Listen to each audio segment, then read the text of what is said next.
Bom dia, Gil. Baixar, tirar o som da televisão, pode deixar ela sem som. Que eu fico lá e cá com vontade de escutar e Bom dia, Gil. aí nem escuto um nem outro. Bom dia, Gil. Dia, Bom dia. Tá me ouvindo? tô ouvindo. Ah, sim. Pronto, aí deixa o povo Bom chegar dia, respondi, viu? para Bom dia. começar, tá certo. Aí, mais tarde eu quero falar contigo sobre a gente ver as notas, vice? O mapa de notas, Ah, tá certo. Bom dia, professores. dia, Bom dia, professora Giovanira, tudo bem? bom dia, tudo bom? Tô procurando aqui o livro que eu ia botar. Tá certo.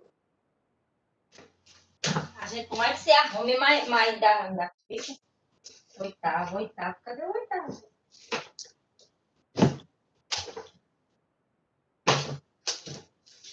Oitavo.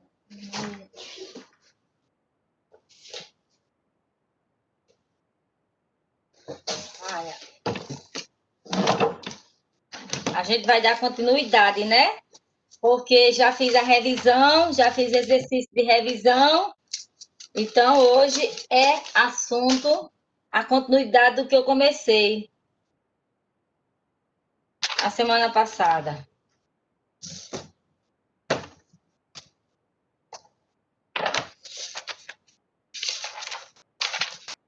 O assunto é os Estados Unidos no século XIX, não é isso?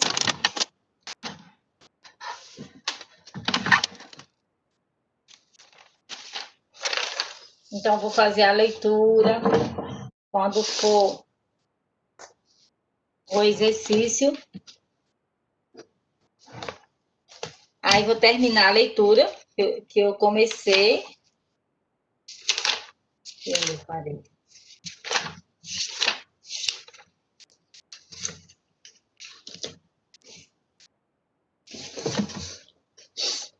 Então, Estados Unidos no século XIX, ou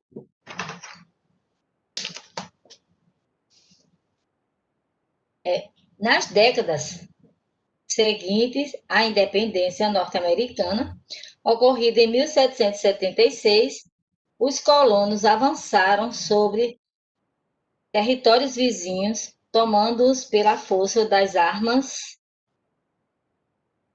ou comprando-as das metrópoles europeias.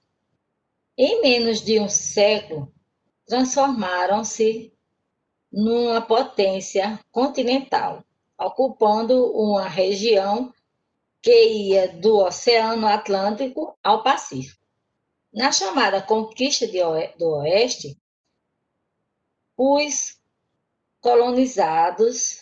os colonizadores dizimaram os povos nativos. Estima-se que no início do século XVII, a região hoje correspondente aos territórios dos Estados Unidos e do Canadá fosse ocupada por cerca de 10 milhões de indígenas. Nos primeiros anos do século XXI, esse número não chegava a 3 milhões.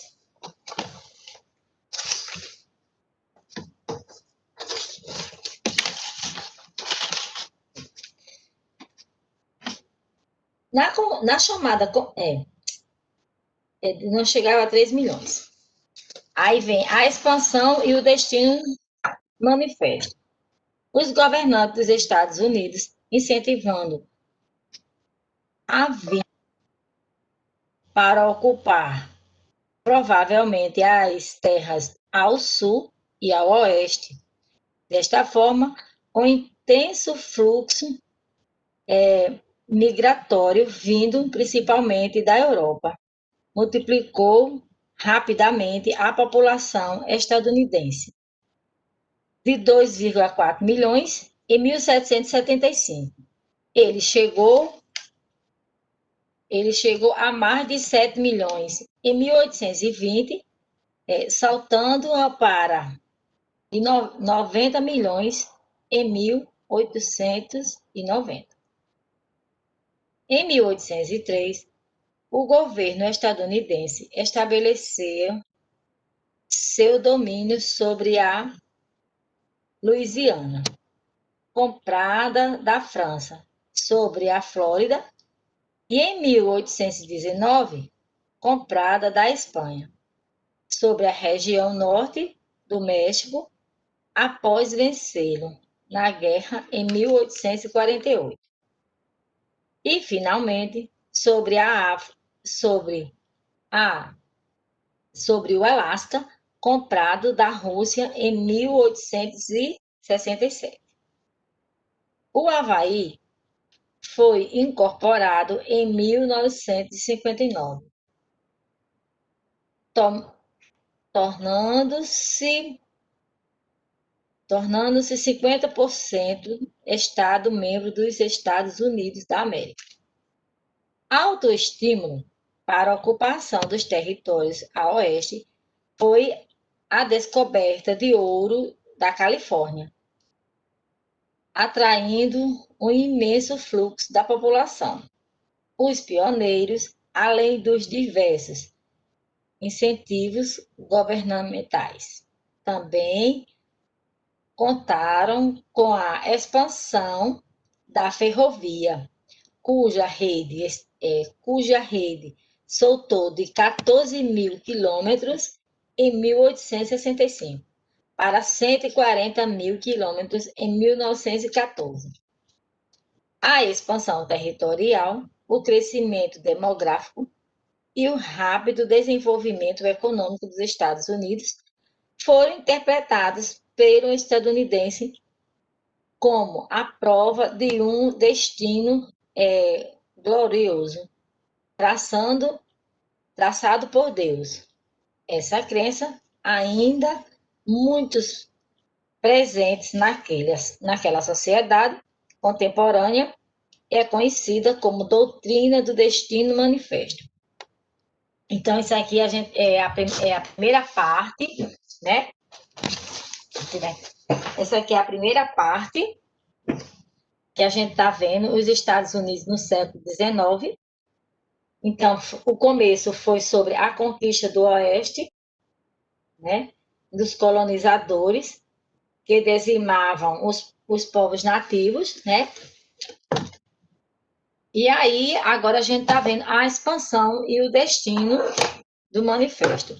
Então, foi chamada a doutrina do manifesto a expansão territorial, o crescimento demográfico e o rápido desenvolvimento econômico dos Estados Unidos, que foram interpretados pelos estadunidenses como prova do destino glorioso. Então, do destino glorioso traçado por Deus, né? Então, isso que é a doutrina do destino do manifesto, quer dizer, a expansão e o destino do manifesto que ele está falando, né? Então, a conquista do oeste dos Estados Unidos, ela surgiu das 13 colônias. Eu não sei se vocês estão lembrados quando a gente viu as 13 colônias, né? Das 13 colônias, e uma delas foi em direção ao oeste. E se estendeu de 1847 a 1848, que resultou, né, na derrota do México. Então, começou daí, né? Então, aí vem os Estados Unidos no século XIX. Agora, deixa esse assunto, é um dos últimos assuntos do quarto trimestre. Ele não é muito grande, é um assunto bom, ele não é grande. A gente, eu vou deixar assim, tendo recuperação, ele vai ficar para recuperação. Aí vem o infográfico da conquista do Oeste, vista pelos indígenas. Durante o avanço das conquistas para o Oeste, muitos indígenas morreram em decorrência das doenças trazidas pelos europeus ou foram assassinados durante conflitos. Diversos grupos diversos grupos europeus, diversos grupos restaram ao avanço do colonizador, realizando ataques surpresa e emboscadas, que muitas vezes resultavam a morte dos indígenas. No entanto, a superioridade belga dos colonizadores prevaleceu no final do século XIX. Grande parte dos povos nativos dos povos nativos indígenas da América do Norte tinham, tinham sido extintas. Aí, os indígenas da América do Norte. Os povos indígenas da América do Norte se organizavam em pequenas aldeias ou em grupos nômades. Ou em grupos nômades, décadas dedicados à pesca, à caça e à coleta. Nas grandes planícies do centro, onde estavam os sioques, os xeisenses e os comanches. Prevalecia a caça, especialmente de bisões, ovinos selvagens que viviam em grandes manadas e dos quais se aproveitavam a carne, o couro e o esterco seco, usado como combustível para o fogo. No contato inicial com o colonizador, os nativos incorporaram algumas de suas práticas, como a criação de ovelhas e cavalos, além do uso de armas de fogo e do álcool. Ainda assim, procuraram preservar sua cultura. Então, isso aqui é um pouco da história dos indígenas, né? Do indígena da América. Isso aqui é um infográfico, né? Informando sobre a conquista do Oeste vista pelos indígenas. Ele diz que, durante o avanço dos conquistadores para o Oeste, muitos indígenas morreram em decorrência de doenças trazidas pelos europeus. Outros foram assassinados durante conflitos, né? Durante guerras, brigas por terra, alguma coisa. E diversos grupos resistiram ao avanço dos colonizadores, realizando ataque surpresa. Quer dizer, esse ataque surpresa dele, quando alguém vinha, eles já estavam prontos, né, para atacar. Aí já ganhavam a guerra, né?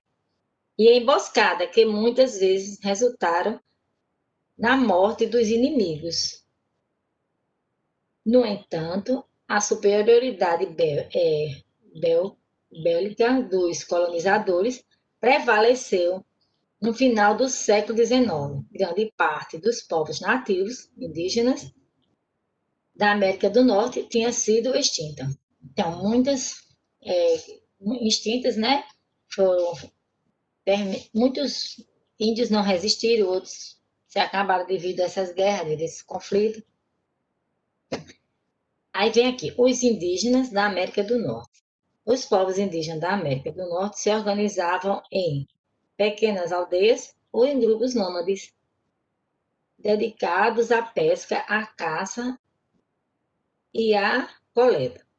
Nas grandes planícies de centro, onde estavam os sioux, os xenes e os comanches, prevalecia a caça, especialmente de bisões. Então, esses bisões eram bovinos selvagens e viviam em grandes manadas, dos quais se aproveitavam a carne, o couro e o esterco. Esse esterco era usado como combustível, né? O esterco seco. Eles usavam combustível para fazer fogo, né? No contato inicial com o colonizador, os nativos incorporaram algumas de suas práticas, como a criação de ovelhas e cavalos, além do uso de armas de fogo, do álcool e ainda assim procuraram preservar suas culturas. Então, isso aqui é falando sobre os indígenas da América do Norte, né? E ele diz que eles eram nômades, né? Quer dizer, viviam lá, viviam num canto um tempo, em outro canto saíam procurando lugares para ficar. Continuando a leitura, a gente vai para a Guerra Civil, que foi em 1861.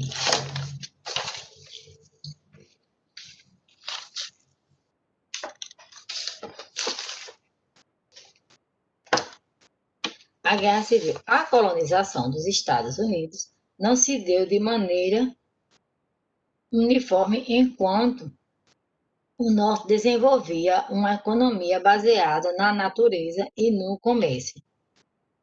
A Arte Sul tinha uma economia agroexportadora e escravista. Após a independência, para propagar a produção industrial, os empresários do Norte pressionavam o governo para impor taxas elevadas aos gêneros importados. Isso, porém, prejudicava os fazendeiros dos estados sulistas, que eram obrigados a pagar mais pelos produtos manufaturados.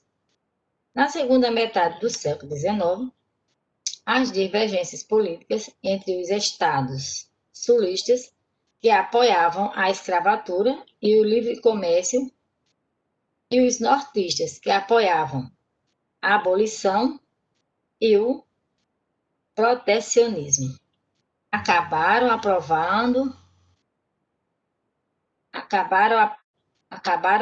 provocando uma guerra civil, também conhecida como Guerra de Sucessão, desculpa.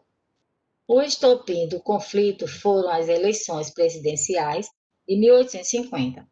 A vitória de Abraham Lincoln no Partido Republicano, representante dos interesses do Norte, industrialista, levou a Carolina do Sul a se separar dos Estados Unidos. A ela se juntaram mais 10 estados sulistas que formavam os Estados Confederados da América, com a capital de Richmond, na Virgínia. Os demais estados formavam os Estados da União, como se revela. Então, olha só, essa foi uma guerra civil. Essa guerra civil também foi chamada Guerra da Sucessão. E por que essa guerra civil aconteceu? Essa guerra chamada Sucessão, porque era a divisão, né? A divisão era uma divisão que ocorria. Então, olha só, a colonização dos Estados Unidos não se deu de maneira uniforme quanto ao Norte, quando o Norte desenvolvia a economia baseada na manufatura e no comércio, né? E a parte Sul tinha uma economia agroexportadora e escravizada. E após essas independências, para proteger a produção industrial, os empresários do Norte pressionavam o governo para impor taxas elevadas aos gêneros importados. Isso, porém, prejudicava os fazendeiros. Então, olha só, essa guerra foi chamada Guerra Civil e Guerra de Sucessão, quer dizer, a divisão do Norte e a divisão do Sul, né, dos Estados Unidos. Então, na segunda metade do século XIX, as divergências políticas entre os estados entre os estados sulistas, que apoiavam a escravatura e o livre comércio, e os nortistas apoiavam a abolição e o protecionismo. Então, olha só, a divisão ocorria, de um lado era apoiado, né, nortista, do outro apoiado, né? Então, olha só, aí ele vem, né? Acabaram provocando uma guerra civil. Então, e essa guerra civil também chamada de sucessão, por quê? Divisão, né? A divisão do norte e a divisão sul dos Estados Unidos. Então, o estupim desse conflito, ou seja, o estupim dessa guerra, né? Foram as eleições presidenciais de 1860. Então, a vitória foi de Abraham Lincoln, do Partido Republicano, representado dos interesses do Norte. Industrialista levou a Carolina do Sul a se separar dos Estados Unidos. A ela se juntaram mais de 10 mil estados sulistas, mais de 10 estados, 10 mil não, desculpa, mais de 10 estados sulistas, que formaram os Estados Confederados da América, com a capital em Richmond, em Virgínia. Né? E os demais estados continuaram.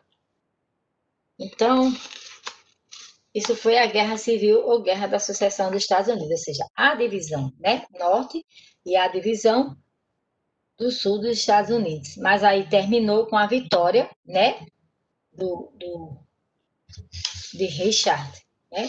Terminou com ele ficou sendo, né, o presidente do norte. Então, aí vem a reconstrução radical em 1865. Essa reconstrução radical em 1865.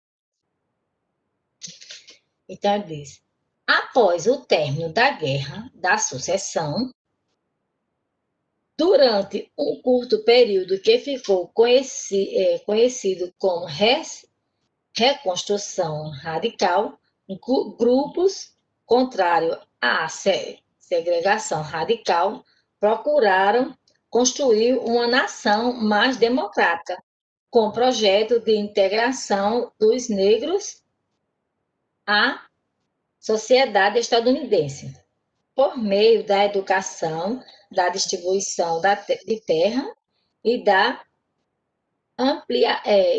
ampliação do direito ao voto. Em reação a essas medidas,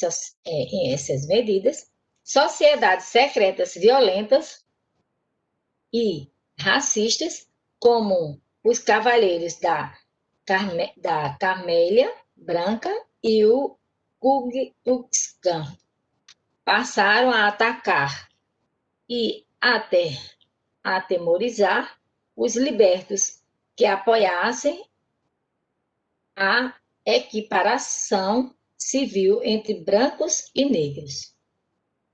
Em 1877, Rutherford, candidato republicano à presidência estadunidense, comprometeu-se a retirar as tropas federais e não intervir nas questões dos estados sulistas, para garantir que sua polêmica vitória eleitoral fosse reconhecida pelos partidos democratas, representados dos interesses do Sul. Conhecida como Acordo de Reis. Esse compromisso pôs fim aos direitos civis conquistados pelos negros em 1865. A partir de então, proliferaram no Sul os Black Codes, Código Negro, que impediam os escravizados de exercer cargos públicos, de votar e de frequentar os mesmos espaços públicos que os brancos. Transportes, escolas públicas, restaurantes e hospitais Por exemplo, somente nas décadas de 1950 e 1960, com a luta pelos direitos civis. A segregação racial foi oficialmente abolida na sociedade estadunidense. Então, isso aqui é a reconstrução radical. Essa reconstrução radical que a gente está vendo foi uma reconstrução de grupos contrários, né? Depois da eleição, né? Depois que houve aquela eleição da vitória. Então, eles não deu o término da guerra, eles continuaram ainda a reivindicar algo. E essa reconstrução radical desses grupos contrários a essa segregação, então, essa segregação, a essa também separação, a essa exclusão, né? Então, eles procuraram construir uma nação mais democrata, com projetos de integração dos negros à sociedade estadunidense, por meio da educação, da distribuição de terras e da implantação dos direitos do voto. Então, em reação a essas medidas, a sociedade secreta, violentas e racistas, como os Cavaleiros da Cormélia Branca e o Ku Klux Klan, passaram a atacar e a atemorizar os libertos e que apoiasse a separação civil entre brancos e negros. Isso em 1877, Rutherford, candidato republicano à presidência estadunidense, comprometeu-se a retirar as tropas federais e não intervir nas questões dos estados sulistas, para garantir sua polêmica vitória eleitoral fosse reconhecida. Então, esse foi o acordo que eles fizeram, né? E esse compromisso foi conquistado pelos negros em 1865. Mas a partir daí, quando eles conquistaram, ao mesmo tempo, o sul. Então, a partir dessas conquistas, proliferou-se no sul os Black Codes, quer dizer, era o Código Negro, que impedia os escravizados de exercer cargos públicos, de votar e de frequentar os mesmos espaços dos brancos, né? Que era os transportes, escola, restaurante, hospitais, né? Então, em 1950 a 1960, com a luta pelos direitos civis, a segregação radical foi oficialmente abolida da sociedade estadunidense. Quer dizer, essa segregação também significa separação, né? Significa exclusão também, né? Então, isso aqui foi a reconstrução radical. Aí temos aqui, esse assunto é pequeno, é um assunto pequeno, assunto bom, pequeno. É o último assunto do quarto trimestre. Então, vou terminar de ler. Tem ainda umas páginas, tem o desenvolvimento e prosperidade. Então, ele diz, após a vitória dos Sioux nortistas sobre os confederados e o desenvolvimento industrial do país se acelerou. A descoberta de enormes reservas de ferro, cobre e petróleo, somada à crescente produção industrial, à mecanização do campo e à expansão das estradas de ferro e dos portos, levou os Estados Unidos a liderar a produção mundial agrícola e industrial no na última década do século XIX. Nessa época, um fluxo constante de imigrantes se dirigia aos Estados Unidos para fazer a América.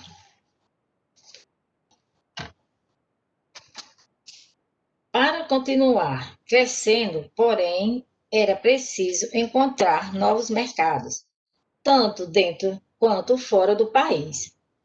Essa necessidade impulsionou a atuação imperialista dos Estados Unidos sobre a América Latina e dos lugares do mundo. A dimensão continental do país foi muito útil nesse sentido, permitindo-lhe estabelecer relações comerciais tanto com o Ocidente pelo Oceano Atlântico como com o Oriente pelo Pacífico. Então, isso aqui é o desenvolvimento e as propriedades, né, que a gente está lendo. Foi após a vitória, né, dos iates industrial sobre a Confederação e o desenvolvimento de indústria do país que acelerou. Aí a descoberta de enormes reservas de ferro, cobre, petróleo, né, somada a essa crescente produção industrial, a mecanização de campos e a expansão de estradas de ferro e dos portos levou os Estados Unidos a liderar a produção mundial agrícola e industrial na última década do século XIX. Então, foi esse desenvolvimento, né, que os Estados Unidos teve de acordo com essas descobertas, né, dessas reservas, dessas enormes reservas. Então, levou aos Estados Unidos, né, o fluxo de imigrantes se dirigiam aos Estados Unidos para fazer a América. Então, com essa descoberta de agrícola industrial, então foram mais gente para lá, né, em busca também de ter os seus direitos também, né? Aí, sob o olhar dos Estados Unidos. Só falta uma leitura, se der tempo eu já começo a fazer um exercício, certo?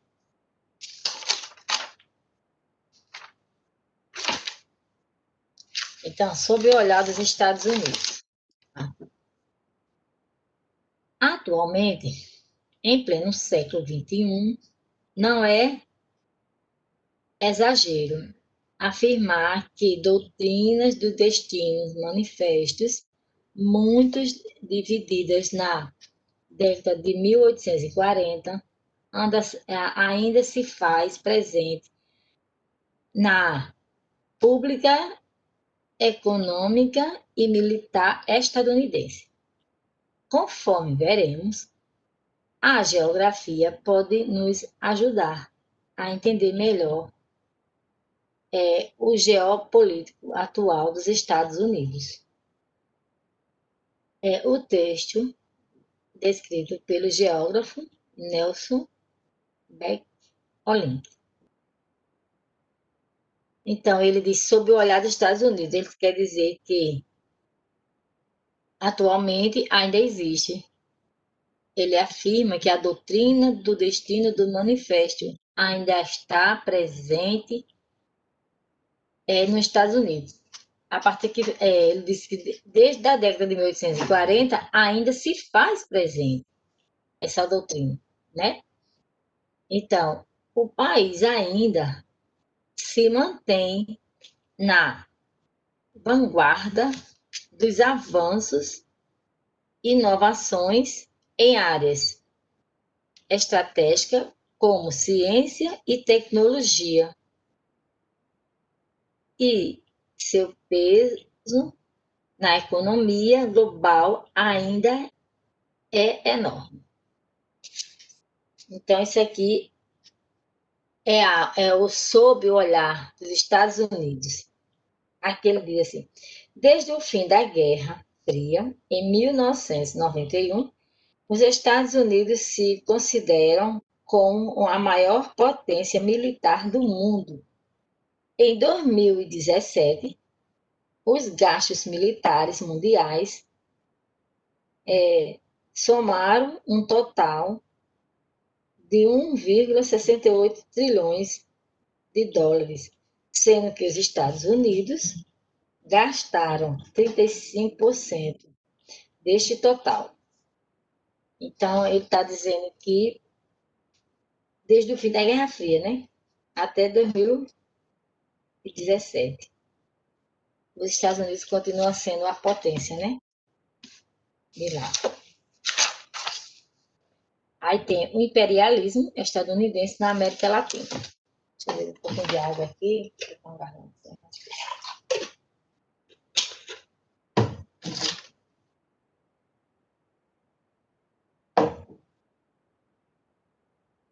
Imperialismo estadunidense.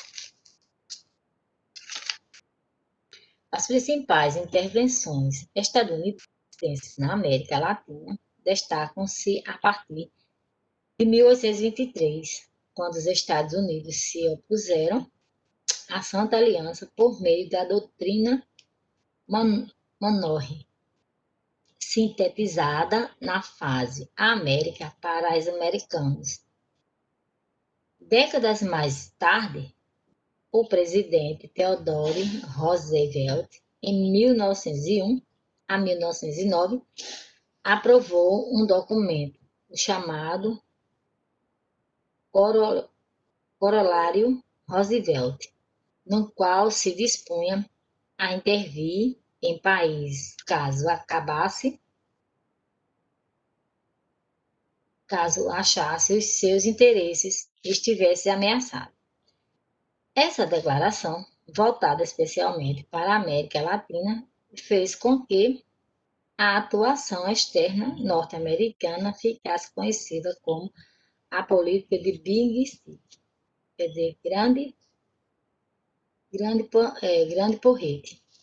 O país demonstrava, assim, suas ambições de colocar toda a América sob a sua influência.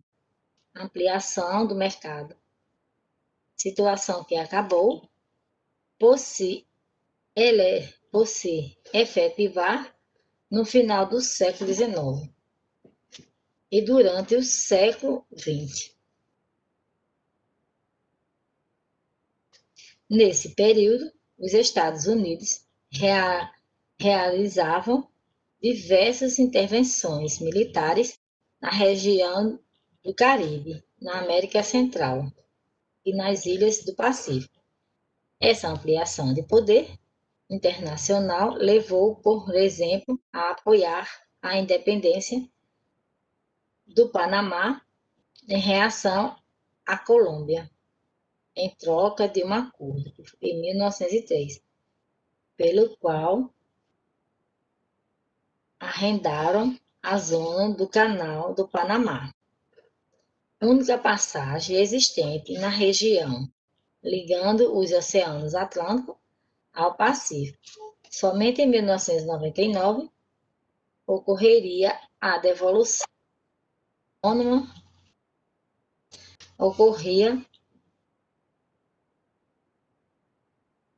a única passagem que existia era ligando assim, somente em 1999 ocorria a devolução da autonomia do canal governo ao Panamá. Então, isso é o imperialismo estadunidense. É a última leitura que eu tenho, né? O último assunto que eu tenho também, do quarto bimestre. E esse último assunto vai ter um exercício, mas todo mundo vai ter que fazer esse exercício. E quem ficar em recuperação, eu digo, estamos desconectados. Então, quem ficar em recuperação vai ser o exercício que eu vou fazer. Sei que não vai dar tempo de fazer hoje, mas amanhã eu faço esse exercício. Então, o que a gente viu? A gente viu os Estados Unidos no século XIX, né? Recapitulando o que nós vimos. Estados Unidos no século XIX. Nós vimos a expansão e o destino do manifesto.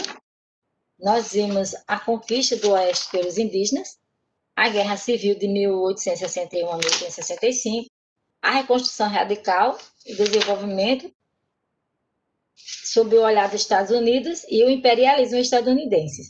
Então, como eu disse para vocês, a leitura é pequena, então essa é a conquista do Oeste, e eu disse que surgiu de acordo com as 3 colônias, né? Depois aquela descoberta de Louisiana, que é um estado do Sudeste, né? O estado que foi a divisão, quando foi a divisão norte e sulista. Então, essa descoberta de Louisiana. Resistência, que a gente viu. Nós vimos a doutrina do destino do manifesto, que era uma crença comum entre os habitantes dos Estados Unidos, que dizia que os colonizadores americanos deixariam de se expandir pela América do Norte. Então, ele expressava a crença que o povo americano foi feito por Deus para civilizar o seu continente, né? E foi a doutrina do manifesto. Depois veio, falou sobre manufaturas, né? Que era a produção nacional. Falou sobre a guerra de sucessão, que era a divisão, né? E aconteceu nos Estados Unidos entre norte e sul do país. Depois nós falou também sobre protecionismo, que é um sistema de proteção de indústria, do comércio do país, né? São leis que proibiam, né, e inibiam a importação de determinados produtos, né? E, por fim, nós vimos o imperialismo dos estadunidenses, né? Que esse imperialismo foram as principais intervenções estadunidenses na América Latina, que deram a partir de 1823, quando os Estados Unidos se opuseram à Santa Aliança, por meio da doutrina de Monroe, né? A América para a América, sob a doutrina de Monroe, né? Sintetizada na fase, né? Então, na década mais tarde, o presidente Theodore aprovou um documento que foi chamado de Coronário Roosevelt, no qual se dispunha a intervir em países especialmente para a América Latina e fez com que a atuação externa norte-americana ficasse reconhecida como política do Big Stick, que quer dizer grande porrete. Big Stick, grande porrete. O país demonstrava, assim, suas ambições de colocar toda a América sob sua influência, ampliação e a ampliação do mercado. Situação que acabou por se efetivar no final do século XIX, durante o século XX. Nesse período, os Estados Unidos realizavam diversas intervenções militares na região do Caribe, na América Central e nas ilhas do Pacífico. Essa ampliação de poder internacional levou, por exemplo, a apoiar a independência do Panamá em relação à Colômbia, em troca de um acordo pelo qual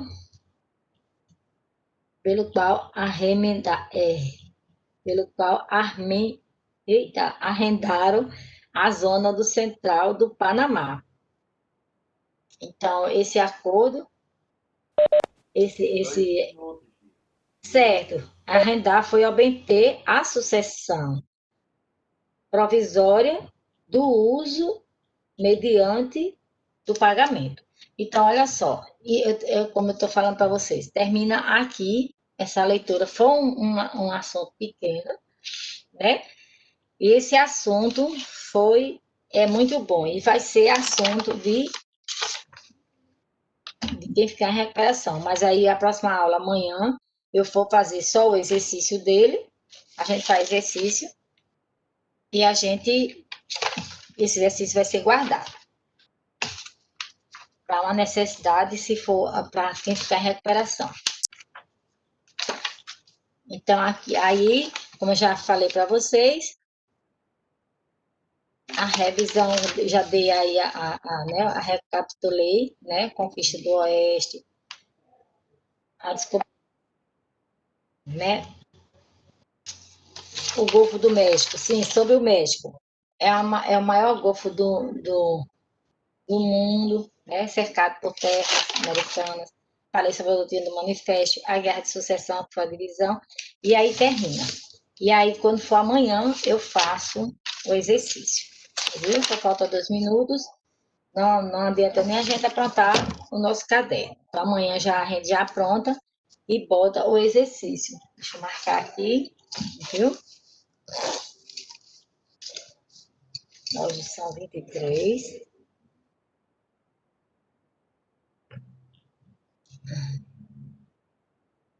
R$ 2020.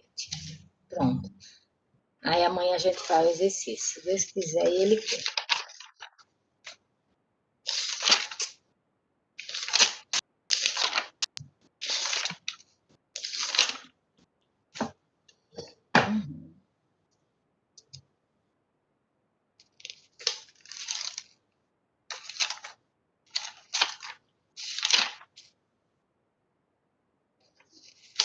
Então, pronto, né? Falta um minutinho só, guerra civil, desenvolvimento, construção.